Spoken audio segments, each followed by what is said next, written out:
어느 도시에 하늘 높이 솟아있는 둥근 기둥에 행복한 왕자의 동상이 서 있었습니다. 동상은 온몸이 얇은 순금으로 덮여 있고 두 눈에는 반짝거리는 사파이어가 박혀 있었어요. 칼자루에는 커다란 루비가 빨갛게 빛나고 있었지요. 행복한 왕자 동상을 본 사람들은 누구나 칭찬을 아끼지 않았어요. 재치 있는 한 엄마는 막무가내로 떼를 쓰는 어린 아들에게 동상을 가리키며 말했습니다. 너도 저 행복한 왕자처럼 의젓해지고 싶지 않니?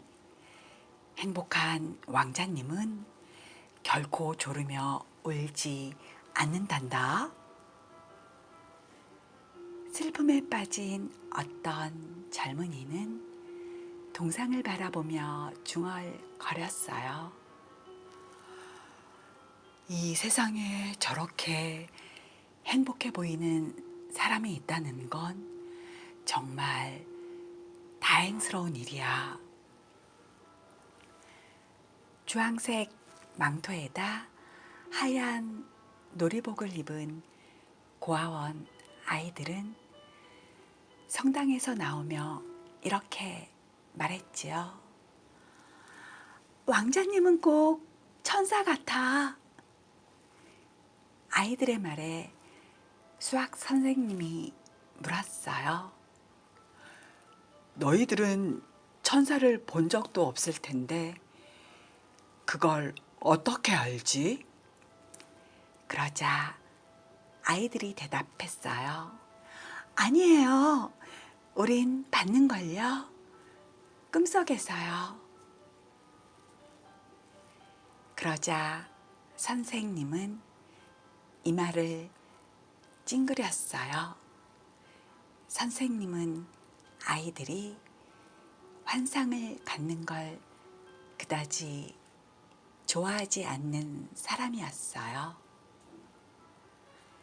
그러던 어느 날 밤 작은 제비 한 마리가 이 도시로 날아왔어요. 제비의 친구들은 2달 전에 이집트로 떠났지만 이 제비만 뒤처지고 말았어요. 그건 제비가 아주 아름다운 갈대 아가씨와 사랑에 빠졌기 때문이었죠.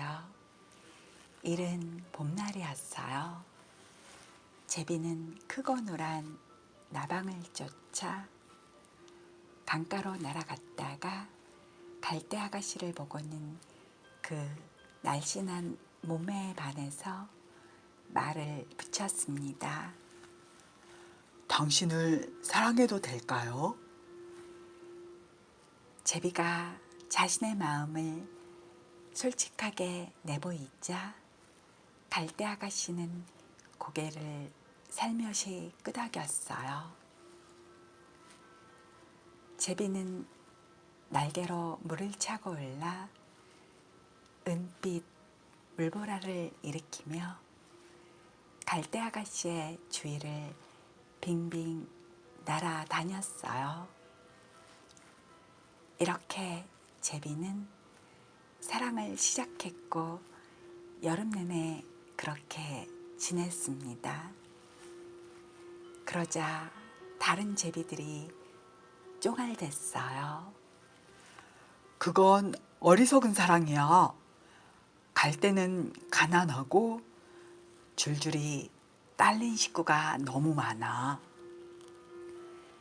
정말 강가에는 갈대가 가득했습니다. 어느새 가을이 오고 제비들은 모두 날아가 버렸습니다. 친구들이 다 떠나 버리자 제비는 외로워졌어요. 갈대 아가씨와 사랑하는 것도 실증이 나기 시작하자 제비는 중얼거렸습니다. 갈대 아가씨는 말도 하지 않고 항상 바람하고 시덕거리기만 해. 하긴 바람이 불 때마다 갈대 아가씨는 우아한 몸짓으로 바람에게 인사를 했어요. 제비는 또 다른 불만도 있었습니다. 갈대 아가씨는 집 안에만 있는 걸 좋아하나 봐. 하지만 내가 여행하는 걸 좋아하니까 내 아내가 될 여자도 당연히 여행을 좋아해야 하잖아. 하루는 제비가 갈대 아가씨에게 물었어요. 나와 함께 멀리 여행을 떠나지 않겠어요? 그러나 갈대는 고개를 살랑살랑 흔들었어요. 갈대는 지금 살고 있는 집에 아주 정이 들었던 것이에요. 당신이 나를 사랑한다는 것은 거짓말이었군요. 나는 피라미드가 있는 곳으로 떠나겠어요. 안녕, 잘 있어요. 제비는 갈대 아가씨 곁을 떠나 혼자서 멀리 날아갔습니다. 하루 종일 날아서 제비는 밤이 되어서야 왕자 동상이 있는 도시까지 왔답니다. 제비는 높은 기둥 위에 서 있는 동상을 보고 몹시 반가워 소리를 쳤어요. 저곳에서 묵어야겠다. 공기도 맑고 아주 좋은 곳인걸. 그리고 제비는 행복한 왕자의 두 발 사이에 내려앉았습니다. 오늘은 황금으로 된 침실에서 자게 되었네. 주위를 둘러보며 제비는 혼잣말로 나지막하게 중얼거리며 잠잘 준비를 했어요.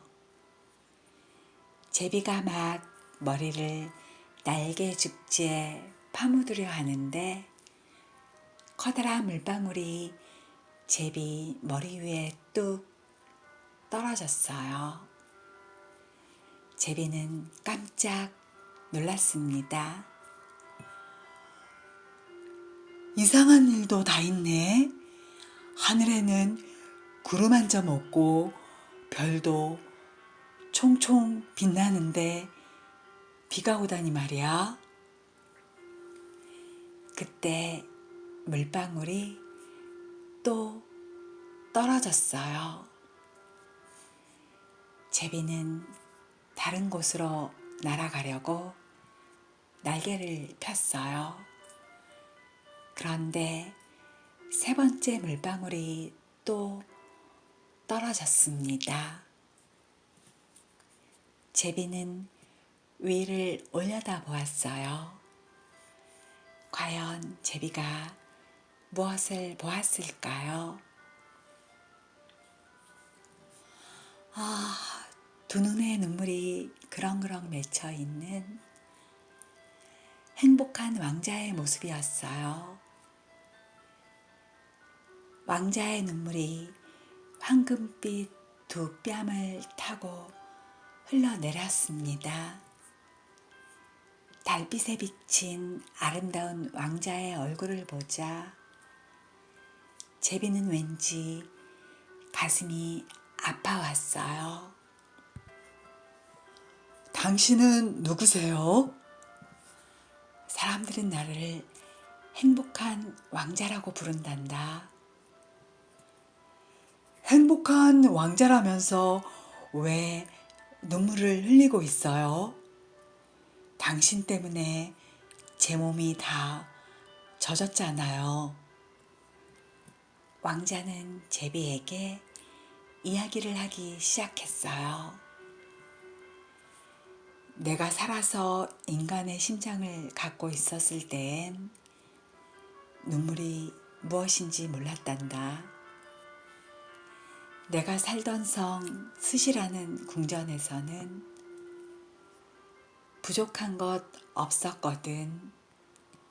낮에는 친구들과 뛰놀고 밤에는 연회장에서 춤을 추곤 했지.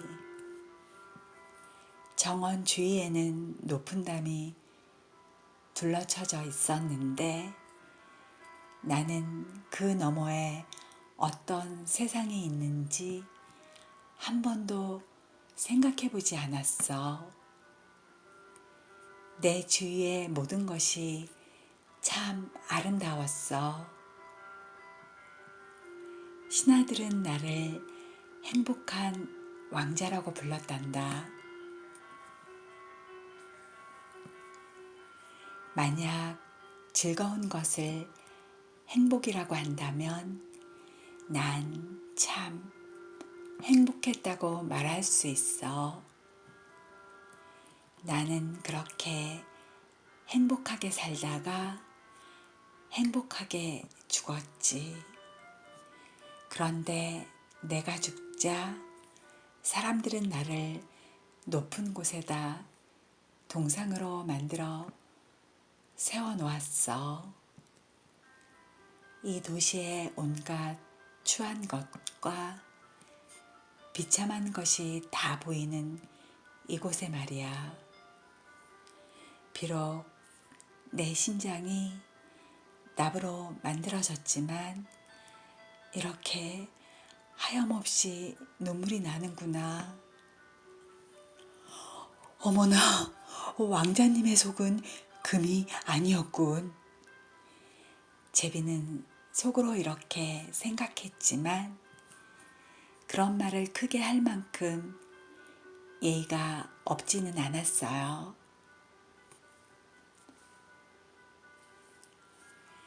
왕자는 낮은 목소리로 노래를 부르듯 계속 말을 이었어요. 저기 먼 곳 좁은 골목에 한 가난한 집이 있어. 그 집 유리창 너머로 한 여인이 탁자에 앉아 있는 게 보이는구나. 얼굴은 야위었고 피곤해 보이는 데다 손은 거칠고 빨갛게 부어 있단다. 삭바느질을 하느라 바늘에 여기저기 찔린 상처 때문이지. 지금은 비단 옷에다 시계꽃 무늬를 수놓고 있는데 그 옷은 여왕님의 시녀 중에서 제일 예쁜 시녀가 다음번 궁중 무도회 때 입을 옷이란다. 방구석 작은 침대에는 어린 사내아이가 알아 누워 있는데 열이 있어서 오렌지가 먹고 싶다고 조르고 있어. 하지만 여인에게는 강에서 길어온 물밖에 아이에게 줄 것이 없어. 제비야, 제비야, 작은 제비야, 내 칼자루에 박힌 루비를 빼서 저 아이의 어머니에게 좀 갖다 주지 않으련? 내 두 발은 받침대에 단단히 붙어 있어서 움직일 수가 없구나. 그러나 제비는 고개를 저으며 말했어요. 저는 제 친구들이 기다리는 이집트로 가야 해요. 왕자는 제비에게 다시 간절히 부탁했어요. 제비야, 제비야, 작은 제비야, 나랑 하룻밤만 같이 있으면서 내 심부름을 좀 해다오. 소년이 자꾸 우니까 엄마가 아주 슬퍼하고 있단다.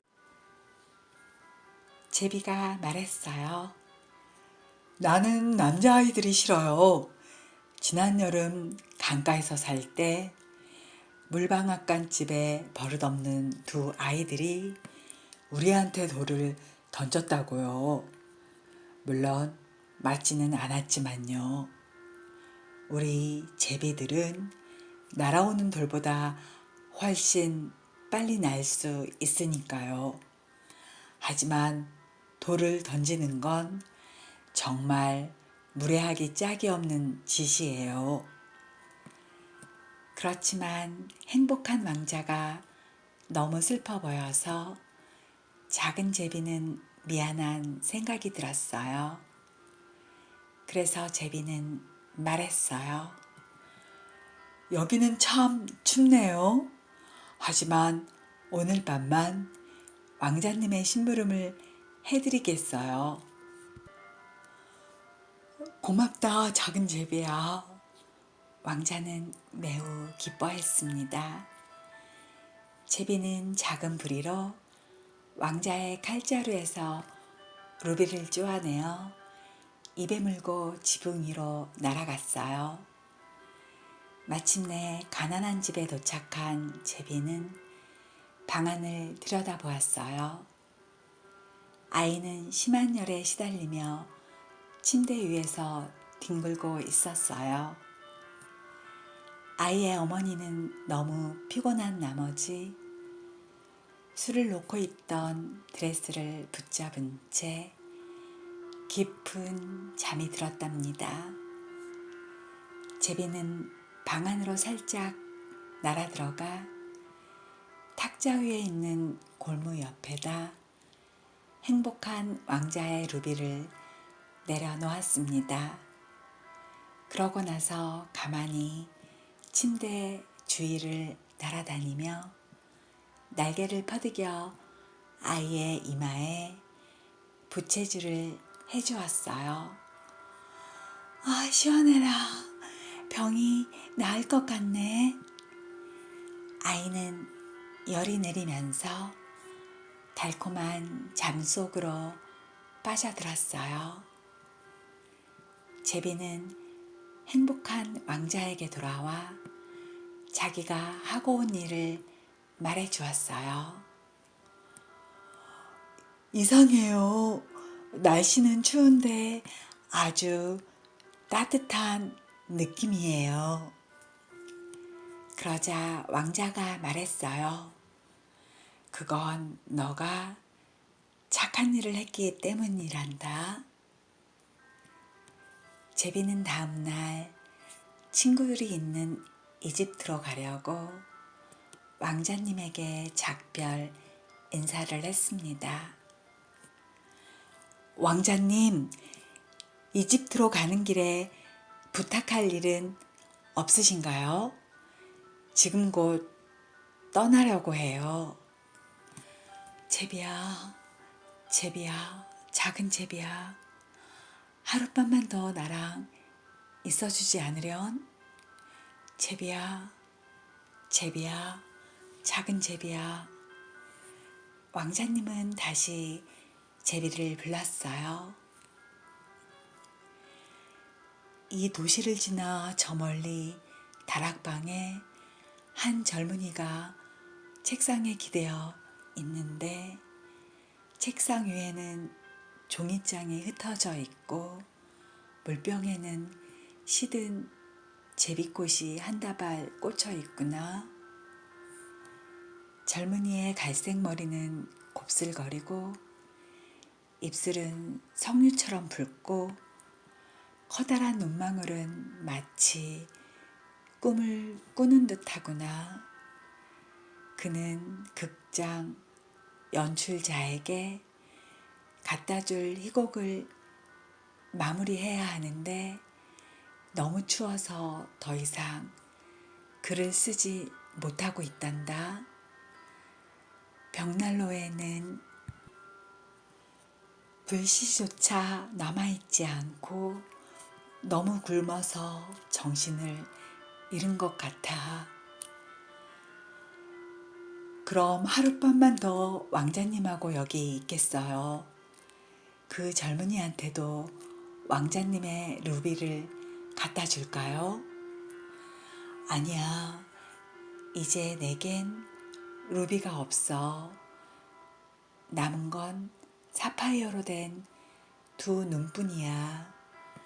이 사파이어는 1000년 전에 인도에서 가져온 귀중한 보석이란다.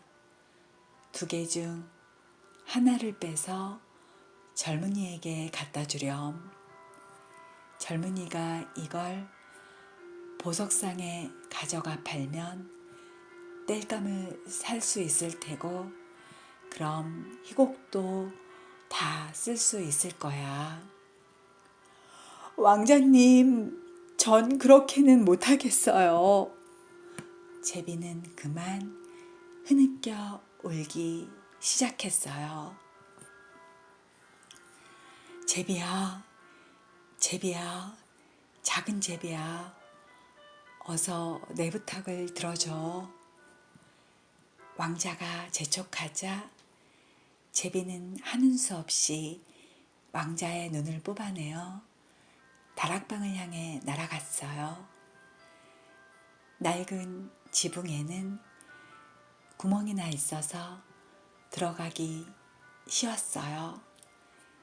제비는 그 구멍을 통해 방 안으로 쏙 날아 들어갔어요. 젊은이는 양손에 얼굴을 파묻고 있어서 제비가 날개를 퍼덕이며 들어오는 소리를 듣지 못했어요.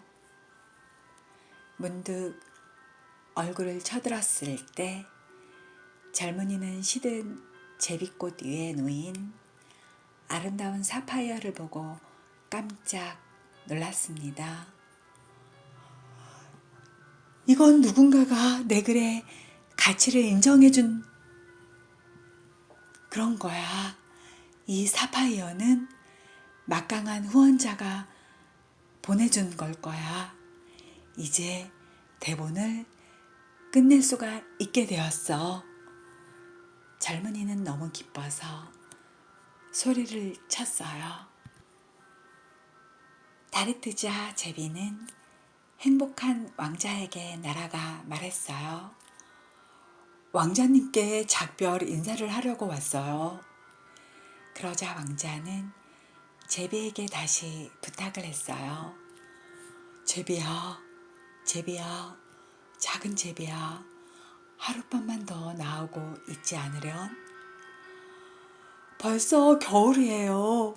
곧 차가운 눈이 내리겠죠? 왕자님, 전 이제 정말 떠나야 해요. 하지만 절대로 왕자님을 잊지는 않을 거예요. 그리고 다음에 봄에는 왕자님의 한쪽 눈과 칼자루의 아름다운 보석을 박아 드리겠어요. 장미보다 더 붉은 루비와 바다보다 더 파란 사파이어를 갖다 드릴게요. 그러나 왕자는 그 말에 아무런 대꾸도 하지 않고 말했습니다. 저 아래 광장에 작은 성냥팔이 소녀가 서 있는데 성냥을 몽땅 하수구에 빠뜨려서 성냥이 못쓰게 되었단다. 소녀는 집에 돈을 가져가지 못하면 아버지한테 매를 맞기 때문에 울고 있어. 소녀는 구두도 양말도 없고 머리에는 아무것도 쓰지 않았어. 그러니 제비야, 내 눈 한 개를 마저 뽑아서 소녀에게 갖다 주렴. 그럼 아버지에게 매를 맞지는 않을 거야. 왕자님 곁에 하룻밤만 더 있기는 하겠어요. 하지만 왕자님의 눈을 마저 뽑을 수는 없어요.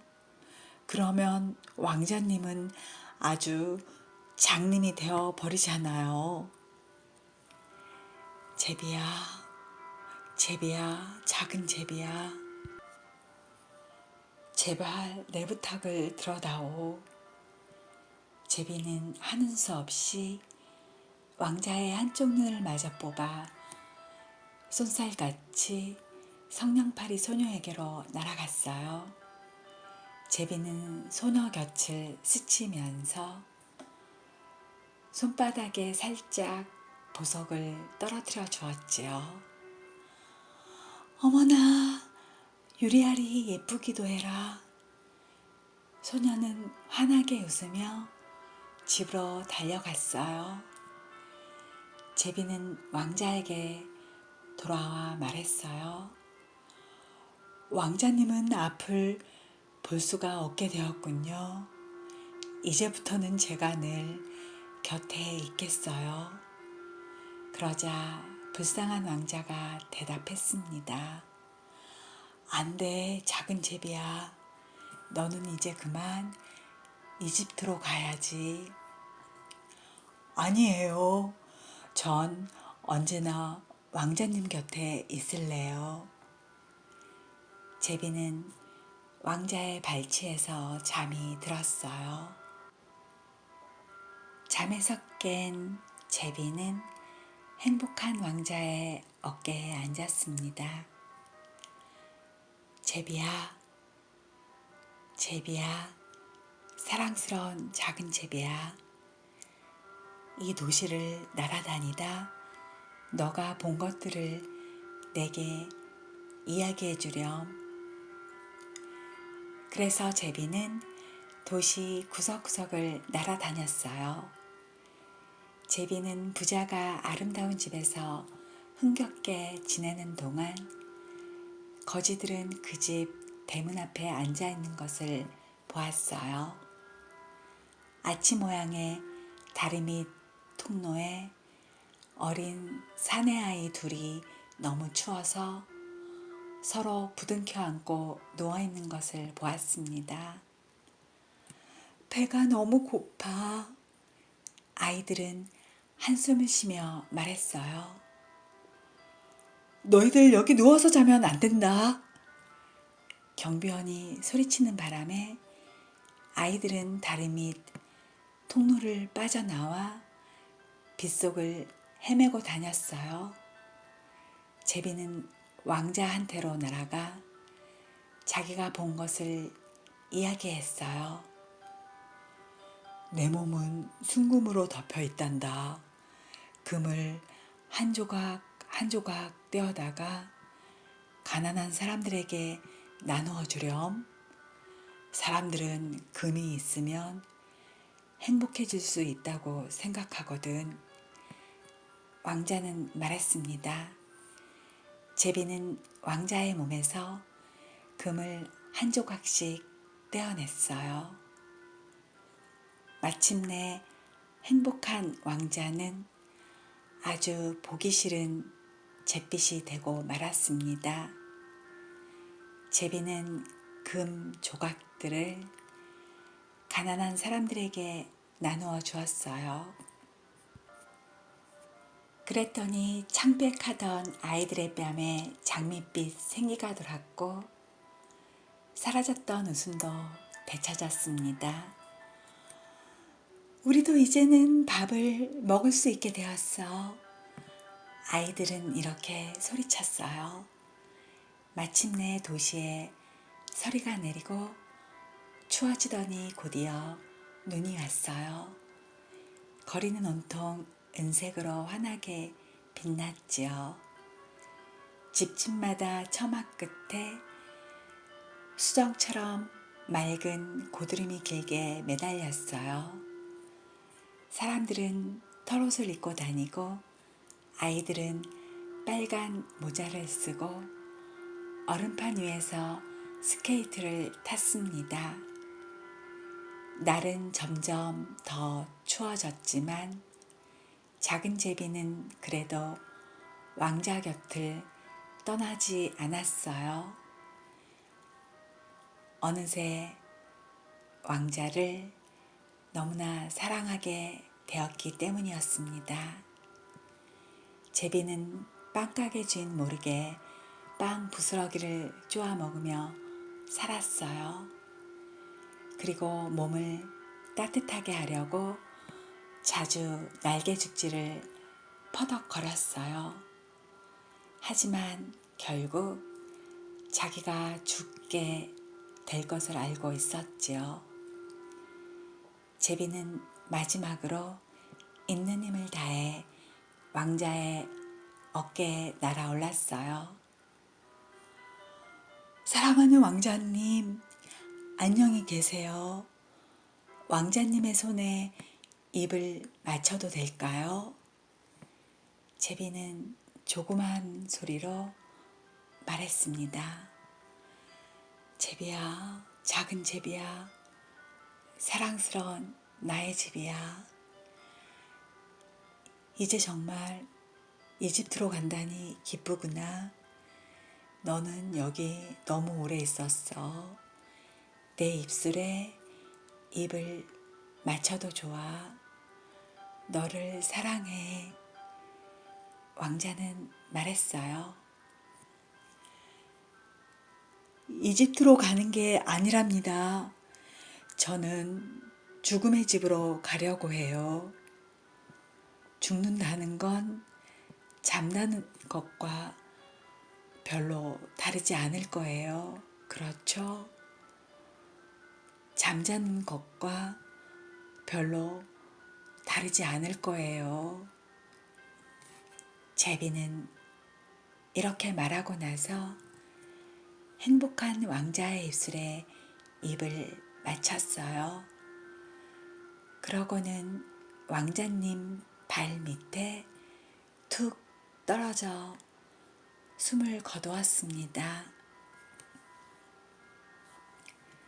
바로 그 순간 왕자의 가슴 속에서 뭔가 쩍 갈라지는 소리가 났어요. 그것은 납으로 된 왕자의 심장이 두동강이 나는 소리였어요. 그날은 정말 무섭고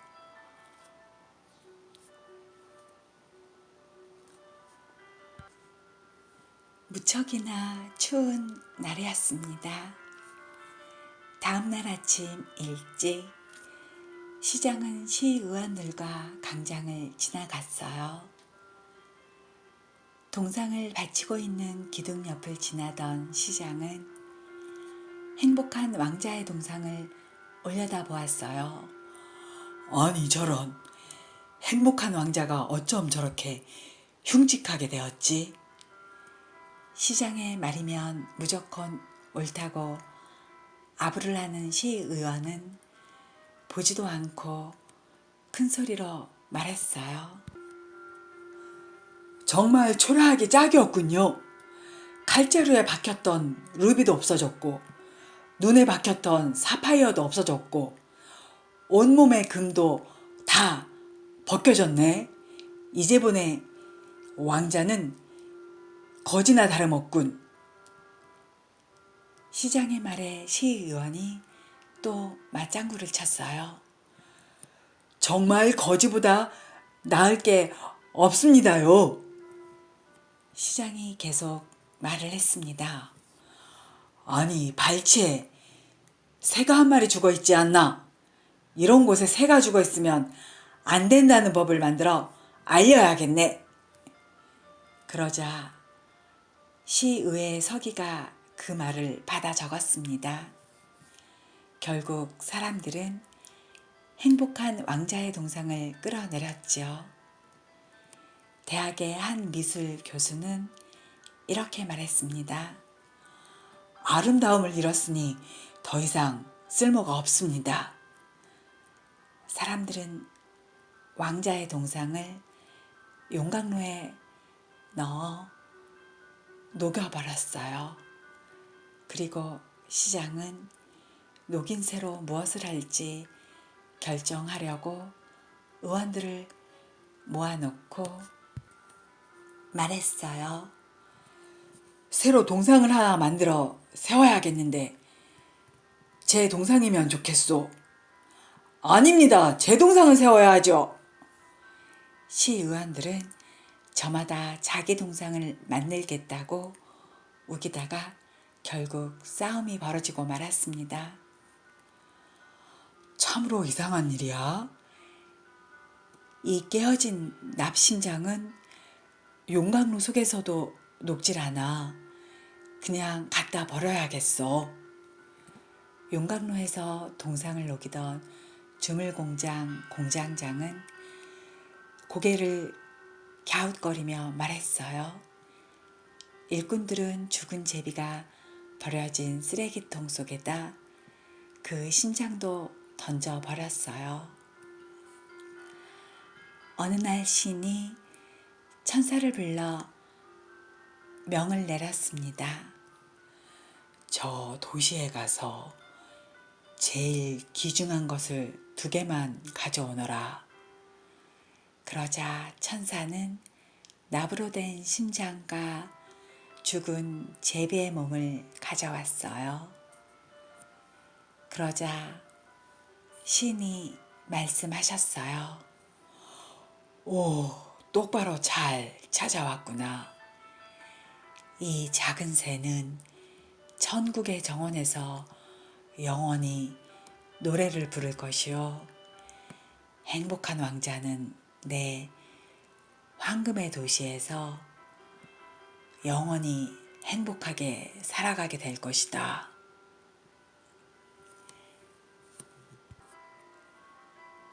이상 오스카 와일드의 행복한 왕자였습니다. 세상에서 가장 아름다운 것은 무엇일까요? 감사합니다.